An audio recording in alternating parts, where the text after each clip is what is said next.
Bismillahirrahmanirrahim. Alhamdulillahirabbil alamin wassalatu wassalamu ala habibi rabbil alamin sayyidina Muhammadin wa ala alihi wa sahbihi ajma'in. Amma ba'd. Meneruskan istiqamah kita selepas pembacaan salawat burdah, kita akan benarkan daripada cerita hikmah nasihat daripada sahibul maulid al-imam al-kutub al-habib Ali bin Muhammad bin Husain al-Habsyi radhiyallahu taala anhu, bertepatan dengan yaitu malam Rebo Wakasan, yang orang-orang soleh bilang banyak daripada bala malapetaka yang turun di hari Rebo akhir di bulan Safar. Maka orang-orang soleh terdahulu mereka mempersiapkannya dengan berdoa kepada Allah Subhanahu wa taala, sekaligus mereka memperbanyak daripada amal-amal saleh, di antaranya yaitu amalan yang bisa menolak mara bahaya, tidak lain tidak bukan adalah bersedekah. Qala radhiyallahu ta'ala anhu wa nafa'ana bihi bi ulumi fid dharain amin. Badiru barakallahu fikum bis sadaqah. Habib Ali memulai nasihatnya dengan yaitu berkata, ayo bergegas, cepat-cepat, semoga Allah memberkahi kepada kalian dengan berbagi kepada sesama, dengan bersedekah. Kata Habib Ali, warada an habibikum Muhammad sallallahu alaihi wasallam, dan telah ada hadis dari kekasih kalian baginda Nabi Muhammad sallallahu alaihi wasallam, sadaqatus sir tudfi ghadab Rabb, bahwasannya sedekah yang dikeluarkan secara rahasia, tidak ketahuan orang, itu dapat yaitu memadamkan daripada murkanya Allah Subhanahu wa taala. Syuf al-ligam tatalagan nigam, lihat bagaimana beberapa suap nasi makanan bisa menahan daripada murka amarahnya Allah Subhanahu wa taala. Bahkan di dalam hadis yang lain Nabi SAW bersabda, as-sadaqah tashuddu sab'an baban mina su. As-sadaqah tashuddu sab'ina baban mina su. Bahwasanya sedekah tersebut bisa menahan 70 pintu daripada keburukan. Di dalam riwayat yang lain, as-sadaqah tamna'u sab'ina nau'an minal bala. Sedekah itu dapat mencegah daripada 70 macam dari mara bahaya. Bahkan di dalam hadis yang lain, sedekatul muslim tuzidu fil umur, sedekahnya yang dikeluarkan oleh orang muslim dapat menambah daripada umurnya.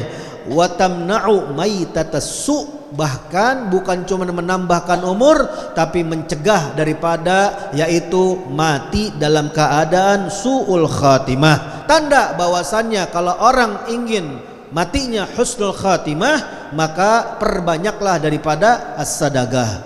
Maka kata Habib Ali tentang daripada hadis tersebut, beliau berkata, wa inna raitu fi ma tala'tu minal kutub, dan sesungguhnya kami, kata Habib Ali Habsyi, pernah yaitu di antara buku-buku yang pernah saya telaah, saya pernah melihat, saya pernah membaca seperti ini ceritanya. Dari kitab-kitab yang pernah saya baca, kata Habib Ali, inna rajulan min bani Israila, sesungguhnya dulu pernah ada seseorang di kaum Bani Israel. Sebelum Nabi SAW itu ada di alam dunia, dulu kaumnya itu Bani Israel. Gal marait ala rajulin fi falah min ahli nur wa huwa yadhkur. Ini orang katanya pernah melewati satu hutan belantara, dan dia pernah melewati seseorang, dan dia lihat ini orang bukan orang sembarangan, min ahli nur. Dilihat wajahnya ini luar biasa, ada cahayanya Allah, ada cahaya kesolehan. Wa huwa yadhkur, dan tandanya jelas banget dia dalam keadaan berzikir di hutan belantara.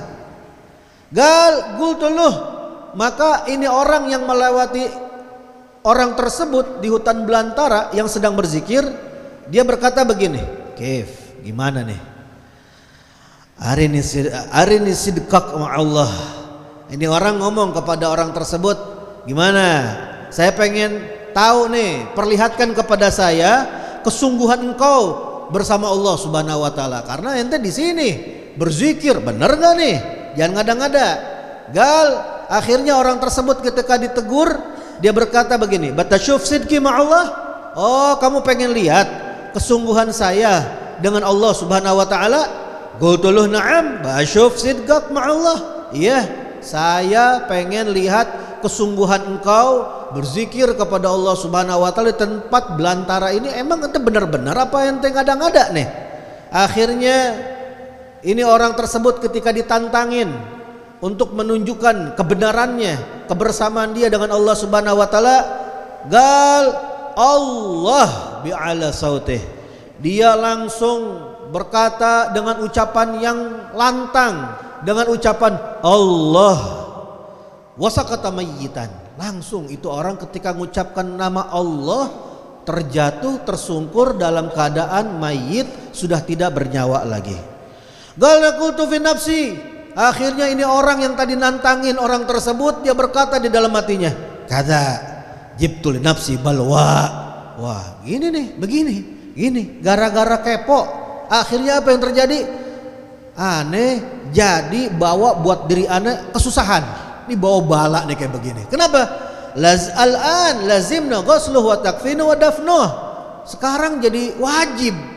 Wajib untuk saya untuk apa? Memandikannya. Wajib untuk saya untuk mengkafaninya. Wajib untuk saya untuk menguburkannya. Karena ngurus jenazah hukumnya fardu kifayah. Kalau nggak ada orang lain kecuali dia sendirian, wajib hukumnya. Maka mau gak mau, gal fadhahabtu ilal Imran. Akhirnya dia keluar dari hutan belantara tersebut, dia cari perumahan pemukiman penduduk. Fadhahabtul hufar wal kafan wal ma'. Akhirnya dia minta ke perumahan penduduk tersebut, yaitu berupa alat-alat untuk menggali beserta kain kafan dan air. Walamma wasalna al-makan alladzi fihi al-mayyit, maka ketika dia balik lagi ke hutan belantara, ke tempat di mana ada terdapat mayit tersebut, ma'ad wajadtu fi makanih. Ternyata dia tidak dapatkan mayit tersebut di tempatnya yang dia tinggalkan.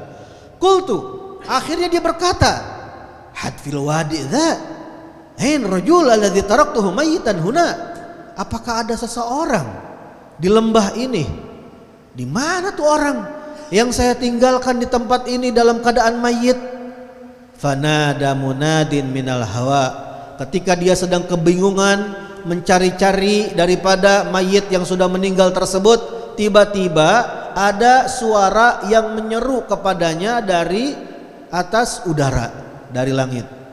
Asma' sautahu wala ara sakhsahu. Saya dengar suaranya, tapi saya tidak melihat siapa yang berbicara, siapa yang menyeru. Fagal, ternyata ucapannya seperti ini yang saya dengar. Al-mayyit alladzi taraktahu huna. Mayit yang kamu tinggalkan di sini, Al-Maula subhanahu wa ta'ala ala nafsih. Tuhan yang maha suci lagi maha tinggi telah bersumpah atas nama dirinya, alla yatawalla ghaslahu wa takfinahu illa malaikatuh.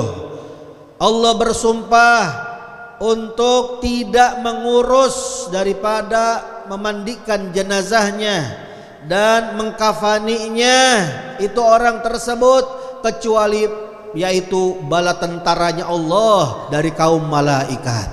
Kenapa kok bisa seperti itu? Ligurbihi minallah, karena kedekatan orang tersebut kepada Allah. Wa gurbi manzilatih indah, karena kedudukan dia, posisinya dia, levelnya dia itu dekat di sisi Allah Subhanahu wa taala. Akhirnya ini orang ketika mendengar suara tersebut, dia tambah kepo lagi. Dia tanya lagi, "Qultullah." Dia balik tanya kepada suara tersebut, "Bimadza balagal manzilah wa rutbah hadhi?" Dengan sebab apa itu orang bisa mendapatkan kedudukan, level, posisi yang seperti ini, yang meninggalnya nggak diurus oleh umat manusia, tapi yang mengurusnya jenazah orang tersebut hanya para malaikat Allah Subhanahu wa taala. Galali, na'am. Maka suara tersebut menjawab dengan menyeru kepada saya, "Ya, inna hadzal rajul kana 'asiyan. Diceritakan sejarahnya orang tersebut. Managibnya orang tersebut, katanya sesungguhnya orang ini yang kamu tadi minta kesungguhannya kepada Allah dan dia mengucapkan Allah kemudian meninggal dunia lalu tidak ada mayitnya, ini orang dulunya tukang maksiat. Tambah bingung. Akhadha 12 sanah fil ma'siyah. Bahkan dijelaskan bahwasannya gak main-main tukang maksiatnya. 12 tahun dihabiskan umurnya di dalam maksiat. Ma'abadallaha fiha ghat. Dan dia selama 12 tahun tersebut gak pernah ibadah sama sekali. Habis semuanya dengan maksiat kepada Allah. Tapi luar biasanya, wa dzatal lailah minal layali, pada satu malam, marra alaihi faqir min faqaraillah. Ternyata melewati orang tersebut seorang faqir dari orang-orang yang faqir kepada Allah Subhanahu wa taala. Wa sa'alahu, kemudian orang faqir tersebut mengemis kepadanya. Fabadara dzalika ar-rajul. Ini orang ketika pengemis datang memang tukang maksiat, dia nggak pernah ibadah, tapi dia merasa iba, kasihan dengan pengemis yang dekat kepada Allah Subhanahu wa taala. Akhirnya fabadar, dia buru-buru, dia bergegas itu orang, wa atahu asyah jami'ah, dan dia langsung berikan jatah makan malamnya semuanya kepada orang fakir tersebut. Fada'aluh bidzalikal faqir, kata Habib Ali. Kemudian ketika dia lihat orang fakir tersebut yaitu diberikan seluruh makan malamnya itu orang, maka orang fakir tersebut mendoakan baik kepada dia. Wa qala lahu, seraya dia berdoa, doanya seperti ini kata Habib Ali, harrakallahu min rikil ma'siyah. Semoga Allah melepaskan, membebaskan engkau dari belenggu perbuatan dosa maksiat. Kama harartana min rikil ju', sebagaimana engkau telah melepaskan, membebaskan saya dari rasa lapar. Maka kata Habib Ali, faqabilallahu da'watal faqir. Allah ternyata menerima permohonan doanya orang fakir tersebut yang diberikan sedekah oleh orang tukang maksiat itu. Wa balagha hadzal rajul hadhil martabah, maka ini orang mencapai kedudukan tersebut, kedudukan ini yang mana kalau udah meninggal dunia gak diurus mayitnya, gak dikafani, gak dimandiin, gak dikuburin kecuali oleh para malaikat Allah Subhanahu wa taala. Sebabnya apa? Bisababi da'watil faqir, karena sebab doanya orang fakir miskin tersebut. Maka Habib Ali menutup daripada ceritanya dengan nasihat beliau, unduru, coba kalian perhatikan, syuf, coba kalian lihat, hadza asin, ini orang tukang maksiat. Balagal manzilah kabirah, dia mencapai kedudukan yang besar.